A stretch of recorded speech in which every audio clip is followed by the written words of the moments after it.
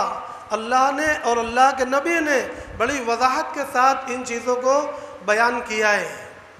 اب اگر ہم دیکھیں کہ بہت سے لوگ بظاہر بہت نیک ہیں، بظاہر نماز کے پابند ہیں، زکوٰۃ کے پابند ہیں، تلاوت کے پابند ہیں اور روزوں کے پابند ہیں، بہت سے نیکیوں کے پابند ہیں، لیکن اگر ان کا عقیدہ درست نہیں ہے تو بالکل کوئی بات بننے والی نہیں ہے.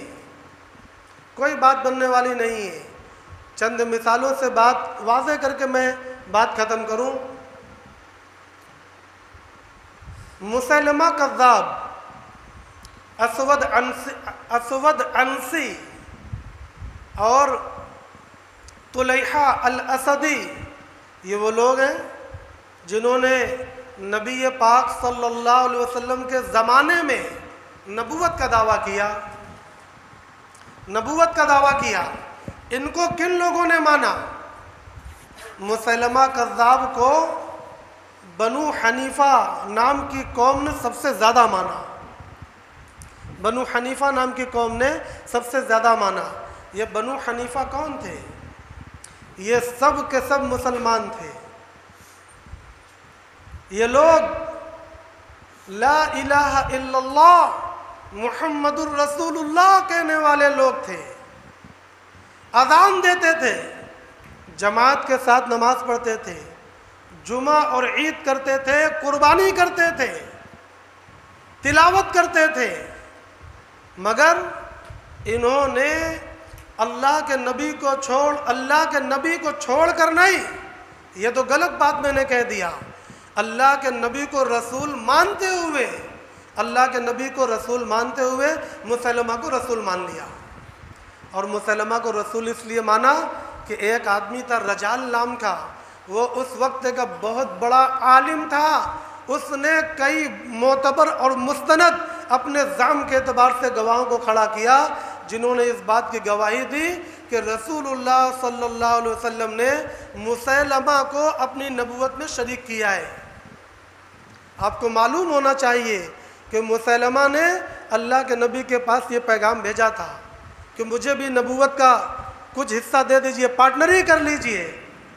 یہ پارٹنری کا پیغام مسیلمہ نے بھیجا تھا۔ اللہ کے نبی صلی اللہ علیہ وسلم نے جواب میں لشکر بھیجنے کی بات کہی تھی، اور ابو بکر صدیق رضی اللہ تعالیٰ عنہ نے لشکر بھیج کر اس کو قتل کروایا تھا۔ تو کئی لوگوں نے یہ گواہی دے دیا کہ اللہ کے نبی نے ان کو نبوت میں شریک کیا ہے، تو بنو حنیفہ کے لوگوں نے ان کو نبی مان لیا۔ حضرت ابو بکر صدیق رضی اللہ تعالیٰ عنہ نے ان سب کے ساتھ جنگ کی، ان سب کو شکست دیا اور ان کو دین کی طرف لوٹایا۔ تعجب کی بات یہ ہے کہ جب وہ لوگ، مسلمہ قتل ہو گیا، بات سب دفن ہو گئی، یہ بنو حنیفہ کے لوگ یہ اب اسلام پر ہیں۔ ایک دن لشکر میں، یہ لوگ لشکر میں تھے۔ کیوں لشکر میں تھے؟ اس کی وجہ یہ تھی کہ یہ لوگ کہتے تھے کہ اللہ تبارک و تعالیٰ یہ فرماتے ہیں وَإِنِّي لَغَفَّارٌ لِمَن تَابَ وَآمَنَ وَعَمِلَ صَالِحًا ثُمَّ اهْتَدَىٰ، کہ میں ان کی مغفرت کرنے والا ہوں جو توبہ کر لے اور پھر ایمان کو درست کر لے اور پھر عمل صالح کرے اور پھر ہدایت پر چلے۔ یہ شرائط ہے۔ اس کی وجہ سے ان لوگوں نے کیا کیا کہ جب توبہ کیا تو جہاد میں فی سبیل اللہ نکل گئے کہ ہم اللہ کے راستے میں سخت محنت کریں تاکہ اللہ ہماری توبہ کو قبول کرے۔ بڑی اچھی بات ہے۔ لشکر میں ایک دن بنو حنیفہ کے کچھ لوگ بات کر رہے تھے۔ عبداللہ بن مسعود کے ساتھیوں میں سے کچھ لوگ سن رہے تھے۔ وہ کیا بات کر رہے تھے؟ میاں مسلمہ بھی حق ہی تھا، مسلمہ بھی سچا ہی تھا۔ بس عبداللہ بن مسعود رضی اللہ تعالیٰ عنہ کے ساتھی فوراً اٹھ کر گئے عبداللہ بن مسعود رضی اللہ عنہ کے پاس اور فرمایا حضرت وہ لوگ آج بھی ایسی بات کر رہے ہیں۔ حضرت عبداللہ بن مسعود رضی اللہ تعالیٰ عنہ فوراً حرکت میں آ گئے اور امیر لشکر سے انہوں نے مسئلہ پوچھا کہ اس طرح کی بات چل رہی ہے، آپ کیا حکم کرتے ہیں؟ ان سے توبہ کروائی جائے یا ان کو قتل کروایا جائے؟ فیصلہ یہ ہوا کہ ان میں جو سرگنا ہے اس بات کو چلانے والے، ان کو تو قتل کروایا جائے، اور جو تابع ٹائپ کے لوگ ہیں ان سے توبہ کروا لی جائے۔ چنانچہ یہ عمل کروایا گیا۔ کیا ہے؟ یہ لوگ اعمال کے اندر بڑے پکے تھے۔ آپ ان کی کتابوں میں اڑا کر دیکھیے گا، عقیدہ بگڑا، قتل کر دیے گئے یا ان سے توبہ لی گئی گورنمنٹی پیمانے پر۔ آگے چلیں اور مختصر کریں۔ حضرت حسین رضی اللہ تعالیٰ عنہ شہید کر دیے گئے کربلا میں۔ کسی نے حضرت حسین رضی اللہ تعالیٰ عنہ کی شہادت کا بدلہ لیا؟ کبھی آپ نے سنا؟ کبھی نہیں سنتے۔ وجہ کہ جو لوگ حضرت حسین رضی اللہ تعالیٰ عنہ تک اپنے دین کو محدود رکھتے ہیں وہ آگے پیچھے کچھ جانتے ہی نہیں، کچھ سوچتے ہی نہیں، ان کو کسی چیز سے غرض ہی نہیں ہے۔ تو اب آج بات آئی، ذرا توجہ کے ساتھ سنیے۔ جب حضرات اہل بیت پر اتنا بڑا ظلم ہوا تو کیا پورے روئے زمین پر کوئی ایسا اللہ کا بندہ نہیں تھا جو ابن زیاد سے بدلہ لے، جو شمر سے بدلہ لے اور ان ظالموں سے بدلہ لے جنہوں نے کربلا کے میدان میں حضرت حسین رضی اللہ تعالی عنہ اور اہل بیت کو شہید بھی کیا اور ان کو ذلت بھی دیا، ان کے بچوں کو بھی ستایا اور ان کی عورتوں کو بھی ستایا؟ کیا پوری دنیا میں ایسا کوئی مسلمان نہیں تھا؟ سنیے، مختار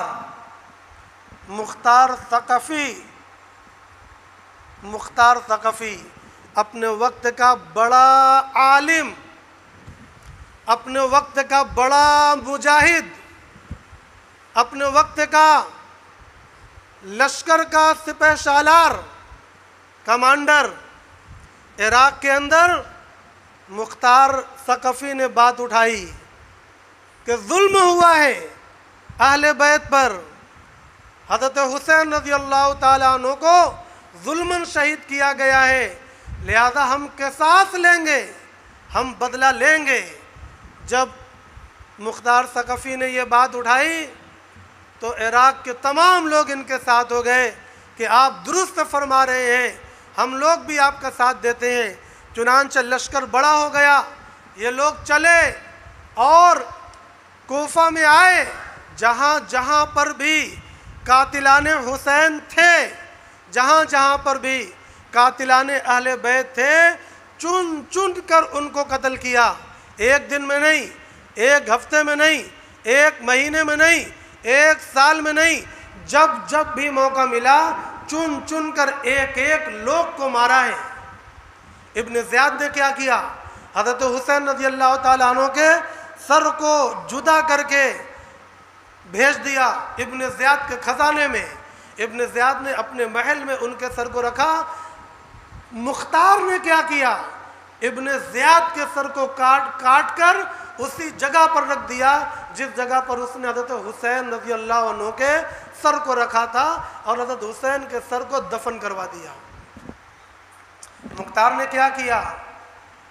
جنہوں نے حضرت عقیل کو مارا تھا، جنہوں نے دوسرے حضرت حسین کے آگے بھیجے ہوئے لوگوں کو سیاستاً ظلماً مارا تھا، ایک ایک کو مارا، زندہ جلایا، ان کے گھروں کو نیست و نابود کر دیا، ان کے خاندانوں کو دربدر کر دیا، شدید ترین ان کو سزائیں دے دی۔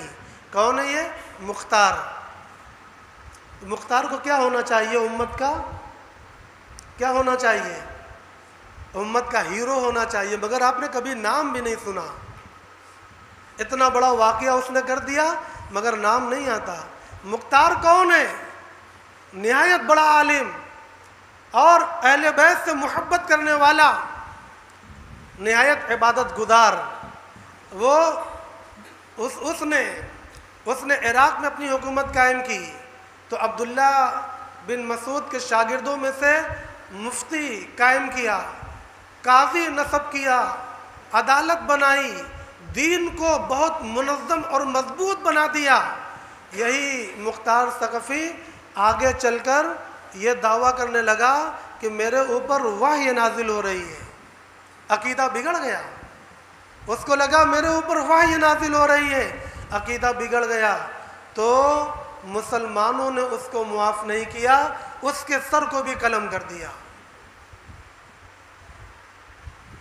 حضرت علی رضی اللہ تعالیٰ عنہ، کچھ لوگ حضرت علی کو خدا مان بیٹھے۔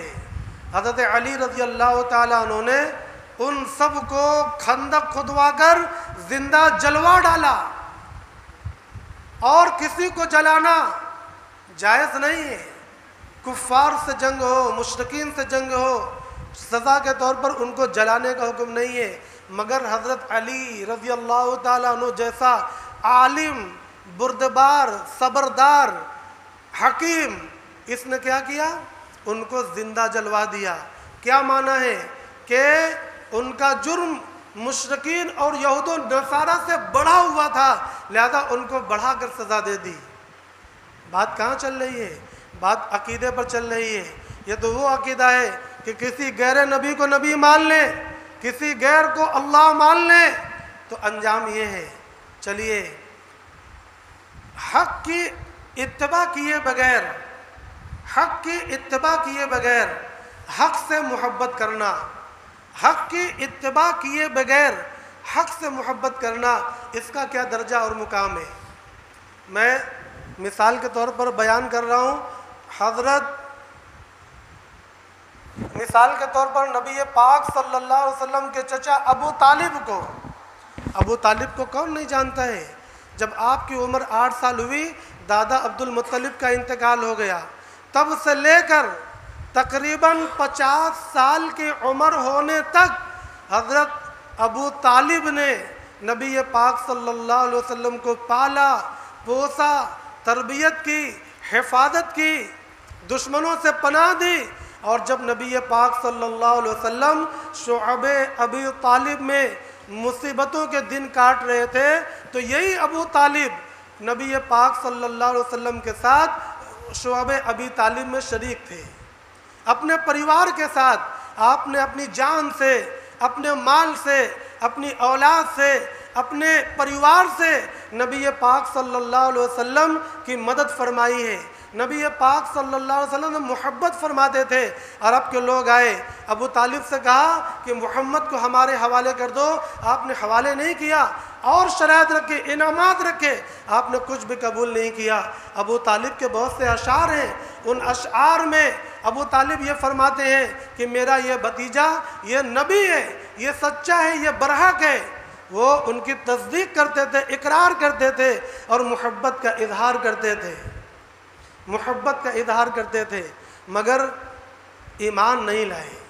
جب انتقال کرنے لگے تو نبی پاک صلی اللہ علیہ وسلم نے ان سے فرمایا، چچا آپ لا الہ الا اللہ کہہ دیجئے کامیاب ہو جائیں گے۔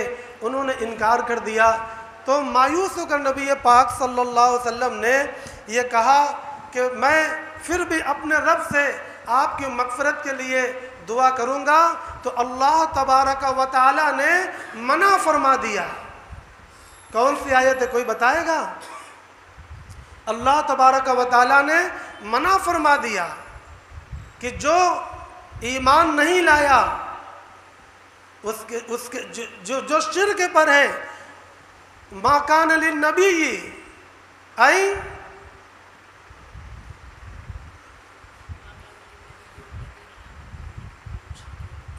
ما کان للنبی والذین آمنوا ان یغفروا للمشرکین، یہ آیت اللہ تبارک و تعالی نے نازل فرمائی، اور ان کے محبت کرنے والے، پناہ دینے والے، اور ہر سکھ دکھ میں ساتھ دینے والے چچا کی مغفرت کی دعا سے اللہ تبارک و تعالی نے منع فرما دیا۔ میں نے اس کا عنوان کیا رکھا؟ حق کی پیروی کیے بغیر حق سے محبت کرنا، حق کی پیروی کیے بغیر حق سے محبت کرنا۔ محترم بھائی اور دوستوں، آج ہم لوگوں کے حالات ایسے ہی ہیں، پوری امت اسی بیماری کے اندر مبتلا ہے۔ واقعات بہت ہیں، وہ نبیوں کے قصے، وہ صحابہ کے قصے، وہ نیک لوگوں کے قصے، امت کے صالحین کے قصے، تمام قصوں کو ملا کر آپ دیکھیں تو یہ نتیجہ نکلتا ہے کہ حق کی پیروی کیے بغیر حق سے محبت کرنا یہ کوئی نفع نہیں دے گا۔ ہم لوگ دعویٰ کرتے رہے، یہ دعویٰ ایک ذرہ کے برابر بھی نفع دینے والا نہیں ہے۔ اگر نفع دے گا تو کیا نفع دے گا؟ یہ کہ اللہ تبارک و تعالی نے جس ہدایت کو بھیجا اس کی اتباع کی جائے، اس کی پیروی کی جائے، سب سے پہلے عقیدے میں۔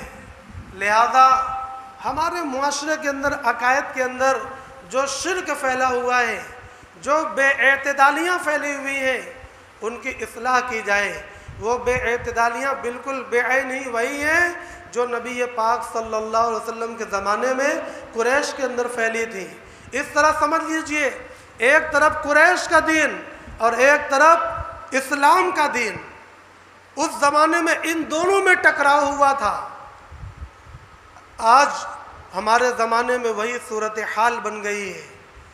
ہم میں کی اکثریت قریش کے دین پر چلنے والی بن گئی ہے، جبکہ ان واقعات سے اور تمام بیانات سے آپ کو یہ سمجھ میں بات آ گئی ہوگی کہ نبی پاک صلی اللہ علیہ وسلم کی اتباع سے نجات ممکن ہے، ہدایت ممکن ہے، کامیابی ممکن ہے۔ صرف ان سے محبت کا دعویٰ کرنا یہ ہرگز کام آنے والی چیز نہیں ہے۔ بہت سے بڑے بڑے لوگ گزرے ہیں، انہوں نے اپنی زندگی میں دین کے لیے بڑی بڑی قربانیاں دیں، مگر ان کے عقائد جب بگڑے، ان کا دین جب نبی کے لائے ہوئے دین سے میش کرنا بند ہو گیا تو وہ ناکام ہو گئے، وہ خواب و خسیر ہو گئے۔ محترم بھائی اور دوستوں، ہمیں آج اپنے ایمان کے محاسبہ کرنے کی ضرورت ہے سب سے زیادہ۔ آپ یہ جان لیں کہ آج ہمارا جو سب سے بڑا فرض ہے وہ دین کو جاننا ہے، دین کو جاننا اور دین پر عمل کرنا، دین کو جاننا اور دین پر عمل کرنا، یہ سبب بنے گا جنت میں داخل ہونے کا۔ لہذا دین کو نہ جاننا، دین کو نہ جاننا یعنی دین سے جاہل رہنا اور دین کے مطابق عمل نہ کرنا، یہ سبب بنے گا جہنم میں جانے کا۔ دین کو نہ جاننا اور اعمال کو ضائع کرنا یہ سبب ہے جہنم میں جانے کا۔ آج ہم لوگ روزی روٹی کمانے میں مشغول ہیں، مال و دولت کو جمع کرنے میں مشغول ہیں، اولاد زیادہ ہو، مال زیادہ ہو، اسی کو ہم خیر سمجھتے ہیں۔ محترم بھائیوں اور دوستوں، بعض بزرگوں کا یہ قول ہے کہ مال کا زیادہ ہونا اور اولاد کا زیادہ ہونا یہ خیر نہیں ہے، خیر ہے اللہ کے نبی صلی اللہ علیہ وسلم کا پورے طور پر مطیع اور فرما بردار ہونا۔ ہم جب اپنا کوئی عقیدہ بناویں تو ہم نبی پاک صلی اللہ علیہ وسلم کے عقائد سے ادھر ادھر نہ جائیں۔ سب سے بڑا دین کیا ہے؟ نبی پاک صلی اللہ علیہ وسلم نے فرمایا لَتَتَّبِعُنَّ سُنَنَ مَنْ كَانَ قَبْلَكُمْ، تم البتہ ضرور بالضرور ان لوگوں کے راستوں پر چلو گے جو تم سے پہلے گزرے ہیں۔ صحابہ نے پوچھا مختصراً وہ لوگ کون؟ یہود و نصارہ۔ فرمایا تب اور کون؟ آج ہم لوگ اپنے تمام اعمال میں یہود و نصارہ کے طریقے پر چل رہے ہیں۔ ہمارے وہ جو جلوس ہیں وہ جلوس بھی صحابہ کے طریقے پر نہیں ہے، وہ جلوس بھی نبی کے تعلیم کے مطابق نہیں ہے۔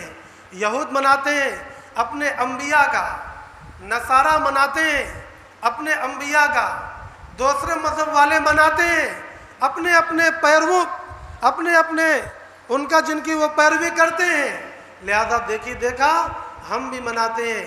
محترم بھائی اور دوستوں، ہم سوچیں ہم کس کے دین پر ہیں۔ ہمیں صرف اور صرف اللہ کے رسول کے دین پر آنا ہوگا۔ اللہ کے نبی نے فرمایا لَتَتَّبِعُنَّ سُنَنَ مَنْ كَانَ قَبْلَكُمْ حَذْوَ النَّعْلِ بِالنَّعْلِ، بالکل تم ان کے مطابق ان کی پیروی کرو گے، یہاں تک کہ اگر ان میں کوئی گوہ کی سوراخ میں داخل ہوا ہوگا تو تم اس میں بھی داخل ہوگے۔ آج ہمارے زمانے میں دیکھنے کو مل رہا ہے۔ اس کے بارے میں جانکاری حاصل کرنا آج کا سب سے بڑا دین ہے اور سیرت طیبہ کی سب سے بڑی تعلیم ہے۔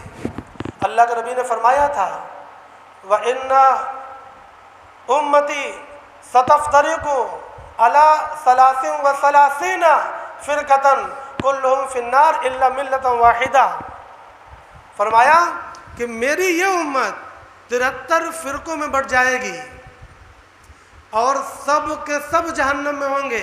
بہت سے لوگ مجھ سے مسئلہ پوچھنے آتے ہیں کہ مولوی صاحب اور جتنے فرقے وہ جنت میں جائیں گے یا نہیں؟ تو ہم کہتے ہیں نہیں جائیں گے، تو ان کو بڑی حیرت ہوتی ہے کہ وہ بھی نماز پڑھتے ہیں، وہ بھی روزہ رکھتے ہیں، وہ بھی ایسا کرتے ہیں۔ تو میں ان کو بتاتا ہوں کہ بھئی میں جواب اپنی طرف سے نہیں دے رہا ہوں، اللہ کے نبی نے فرمایا کلہم فی النار، ان کو اطمینان نہیں ہوتا ہے۔ اگر اطمینان نہیں ہوتا تو ایمان کی خیر مناویں۔ اللہ کے نبی کوئی فیصلہ کر دے اور پھر ایمان والوں کو اس پر اطمینان نہ ہو، قرآن مجید نے اس پر رد فرمایا ہے۔ لہذا سمجھ لیں کوئی کتنا بھی نمازی ہو، کتنا بھی پرہیزگار ہو، کتنا بڑا ایماندار ہو، امانت دار ہو، لیکن وہ جنت میں نہیں جائے گا۔ کلہم فی النار الا ملۃ واحدہ قالوا یا رسول اللہ، صحابہ نے پوچھا اے اللہ کے رسول وہ کون لوگ ہوں گے؟ فرمایا ما انا علیہ و اصحابی، ترجمہ کروں جو ان طریقوں پر ہوں گے جن طریقوں پر میں اور میرے صحابہ ہیں۔ طریقے کی بات ہو رہی ہے، جو ان کے طریقے پر نہیں ہے وہ کس طریقے پر ہیں؟ من احدث فی امرنا ھذا ما لیس منہ فہو رد، بخاری شریف کی روایت ہے، کہ جس نے میرے اس دین میں کچھ زیادہ کر دیا جو اس میں سے نہیں تھا تو وہ مردود اور باطل ہے۔ آج اگر ہمارے لیے سب سے بڑا کوئی دین ہے، سب سے ضروری کسی چیز کو جاننا ہے، سیرت طیبہ سے سب سے ضروری کسی جز کو حاصل کرنا ہے، تو ان چیزوں کو سمجھنا کہ یہ جو 73 فرقے ہو جائیں گے ان میں سے کون سا فرقہ ہے جو کامیاب ہوگا، اور وہ کون لوگ ہیں جو سنن من کان قبلکم پر چلیں گے، وہ کون لوگ ہیں جن کے بارے میں کہا گیا بدأ الاسلام غریبا، اسلام جب شروع ہوا تو بالکل انجانا سا تھا، اجنبی سا تھا۔ جب لوگوں کے سامنے اسلام آتا تو لوگ کہتے میاں ہمیں سمجھ میں نہیں آتی بات۔ فرمایا وَسَيَعُودُ غَرِيبًا، اور ایک زمانہ آئے گا یہ اسلام پھر اسی طرح اجنبی ہو جائے گا۔ محترم بھائیوں اور دوستوں، آج وہ وقت ہے اگر میں کھل کر حق کی بات کر دوں تو ماحول بگڑ جائے۔ ایسا کیوں ہو گیا؟ ایسا اس لیے ہو گیا کہ آج ہمارے معاشرے کے اس بھیڑ میں اسلام اسی شروع اسلام کی طرح اجنبی ہو گیا ہے۔ لوگ پہچانتے ہی نہیں کیا حق ہے کیا باطل ہے، کون سچا ہے کون جھوٹا ہے، کون روٹیاں سیک رہا ہے، کون شہرت کا طلبگار ہے، کون سچا عالم ہے، کون دین کا سچا داعی ہے۔ لوگ اس کی پہچان بھول گئے۔ اس لیے میں کہہ رہا ہوں سب سے زیادہ ضروری اگر کوئی چیز ہے تو یہ جاننا کہ ہم کس کے طریقے پر چل رہے ہیں، ہم کس مسلک پر چل رہے ہیں، یہ سب سے اہم ترین جز ہے۔ فرمایا فَطُوبَى لِلْغُرَبَاء، تو بشارت ہے ان کے لیے جو اس اجنبی دین کو لے کر چلیں گے، یعنی بالکل سچائی پر چلیں گے، ان کو کسی ملامت گر کی ملامت کا کوئی خوف نہیں ہوگا، ان کو شہرت دولت عزت سے کوئی سروکار نہیں ہوگا، ان کو سروکار ہوگا تو صرف اس چیز سے کہ بھائی نبی پاک صلی اللہ علیہ وسلم کے راستے پر چلو، ان کی پیروی کرو، ان کی پیروی ہی ان کی محبت ہے، ان کی محبت ان کی پیروی نہیں ہے، ان کی پیروی ان کی محبت ہے، ان کی محبت ان کی پیروی نہیں ہے۔ منطق میں اسے عام خاص مطلق آپ کہہ سکتے ہیں۔ جہاں پر اللہ تبارک و تعالی نے کامیابی کی بات کی وہاں پر ہمیشہ اللہ نے پہلے ایمان کی بات کی ہے۔ الا من تاب وآمن وعمل عملا صالحا فاولئک یبدل اللہ سیئاتہم حسنات وکان اللہ غفورا رحیما، مگر وہ لوگ جنہوں نے توبہ کر لیا یعنی پرانی جن غلطیوں پر تھے، جیسے قریش کے لوگ جن غلطیوں پر تھے، سب سے پہلے عقائد کی غلطیوں پر تھے، پھر اعمال کی غلطیوں پر تھے، انہوں نے توبہ کر لیا، وہ صحابہ بن گئے۔ تو اسی طرح جس نے توبہ کر لیا وہ آمنا اور اپنے ایمان کو درست کر لیا، وہ عمل عملا صالحا اور نیک عمل کرنے لگے۔ نیک عمل کیا ہے؟ وہ عمل جو رسول کے مطابق ہو، بس وہی صرف نیک عمل ہے، اس کے علاوہ کوئی بھی عمل نیک نہیں ہے۔ اس کے لیے آج سوشل میڈیا پر بہت سے نوجوان شہرت کے لیے، اپنے ویو بڑھانے کے لیے، اپنے فالوورز بڑھانے کے لیے دلیل دیتے ہیں کہ انہوں نے خوشی منایا، اگر ہم خوشی منا لیں تو کیا بات ہے۔ اس طرح کی ویڈیو بنا کر گمراہی کو وائرل کیا جاتا ہے، عجیب دلائل دیے جاتے ہیں، قرآن مجید کی آیتوں کو دلائل بنا کر قرآن مجید کا مذاق بنایا جاتا ہے۔ محترم بھائیوں اور دوستوں، سچ بات تو یہ ہے کہ ان کا دیکھنا بھی گناہ ہے۔ اگر غلطی سے نظر آ جائے تو فوراً اس کو رکھ دیجئے۔ سچی مسئلہ یہ ہے کہ اس کا دیکھنا بھی گناہ ہے اور ہم لوگ اس کو دیکھ کر محظوظ ہوتے ہیں، یہ غلط بات ہے۔ نبی پاک صلی اللہ علیہ وسلم سے بے وفائی ہے۔ درود شریف ہم پڑھتے ہیں، اگر وہ رسول اللہ صلی اللہ علیہ وسلم کے بتائے ہوئے طریقے کے مطابق نہیں ہے تو وہ درود شریف نیکی نہیں ہے، وہ روزہ نیکی نہیں ہے، وہ نماز نہیں ہے، وہ حج نہیں ہے، کوئی عبادت اس وقت تک عبادت نہیں ہوگی جب تک اس میں رسول اللہ صلی اللہ علیہ وسلم کی سنت کے عین مطابق ہم مسئلے کو شامل نہیں کریں گے، تب تک کوئی عبادت نہیں ہوگی۔ اس لیے اپنی عبادت کو، اپنے اعمال کو ہم سنت کے مطابق بناویں، تب جا کر وہ بنے گا عمل صالح۔ اور جب عمل صالح بنے گا تو اللہ فرماتے ہیں، کیا فرماتے ہیں؟ فَأُولَئِكَ يُبَدِّلُ اللَّهُ سَيِّئَاتِهِمْ حَسَنَاتٍ، تو پھر اللہ تبارک و تعالیٰ انہی لوگوں کے گناہوں کو نیکیوں سے بدل دیں گے۔ وَكَانَ اللَّهُ غَفُورًا رَحِيمًا، اور اللہ تبارک و تعالیٰ بخشنے والے اور رحم کرنے والے ہیں۔ محترم بھائی اور دوستوں، یہ ہے دین کی تھوڑی سی حقیقت۔ بہت سے لوگ نمازی ہیں، دیندار بظاہر ہیں، مگر سچی بات یہ ہے کہ وہ دین سے پورے طرح باہر ہیں، دین سے نکلے ہیں، لیکن ہم اور آپ ہمت نہیں کر پاتے کہ ان کو سمجھاویں، ماحول نہیں ہے۔ تو سب سے پہلے اپنے ایمان کو مضبوط بناویں، سب سے پہلے اپنے گھر کے ایمان کو مضبوط بناویں، اور اس کے بعد امر بالمعروف اور نہی عن المنکر کو اپنا کام بناویں۔ یہی ہم مسلمانوں کو کام دیا گیا ہے۔ اللہ تبارک و تعالی ہم لوگوں کو اور پورے معاشرے کو اور پوری دنیا کے مسلمانوں کو جناب آقا محمد الرسول اللہ صلی اللہ علیہ وسلم کی سیرت پر پورا چلنے والا بنائے۔